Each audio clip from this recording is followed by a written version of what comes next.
And then the one in the museum specifically was a guided tour. So there were 8 artworks, 10 smells developed together with IFF.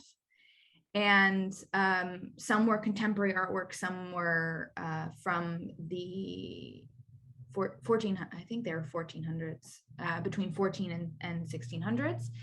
And with that one, yeah, the scent development process was very interesting, but then of course bringing it to the museum was another step. So we had 3 different techniques of how the guided tours could be done. One was a hand fan. So you would have a paper hand fan, spray it with the smell, and then you could wave it on the people. And of course, these had to be COVID proof as well because of the times we're in right now.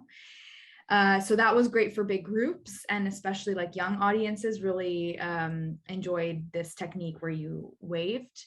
And then there was another one that was blotters, but with glassine bags, so little sleeves, so people could stash their blotter inside the bag, but also the smell lasts a bit longer, so the curators could dip it, or the guided tour givers could dip it earlier than you could if you just had a paper strip.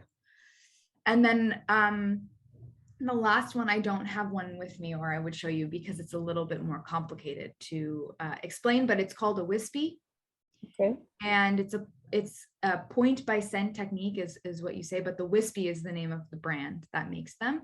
And they're like a plastic tube, and inside of this tube is a metal sponge and a spring, and you put pure perfume oil on inside, three drops.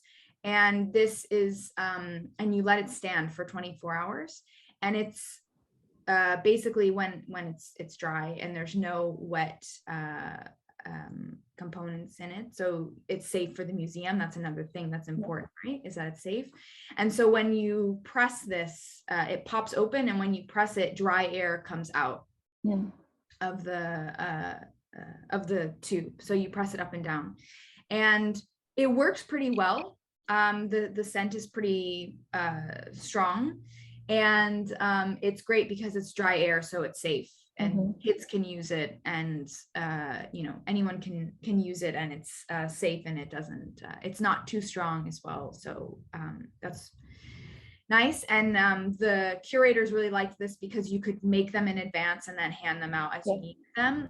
The one issue is the curator has now told us that her whole office smells like the smell, like the scents. So that's a challenge we have to figure out, because apparently the wispies exude a lot of scent when they're not being used, which I didn't know because I had only used them in small quantities. But I think these are really great actually for learning as well. I know that the perfume industry uses them a lot for like making perfumes and having single ingredients in them. They smell it, and like it's a good testing technique. And I've also flown with them, I've traveled with them, they don't leak, all that stuff. So it's a really easy way, and you can mail them as well, because you can't mail liquid sensor, it's more difficult. So that was that event. And then the one that is going on in September is an urban walking tour, and that will be with a scratch and sniff card, which is really cool. And then we'll have like connected to that pop-up scent stations, or I hope so. And these are similar to the wispies in that it's got a bit of liquid in the bottom of a it's paper balls are like thrown into scent, and then the paper balls are in this device that a hand pump will put the dry air in your face.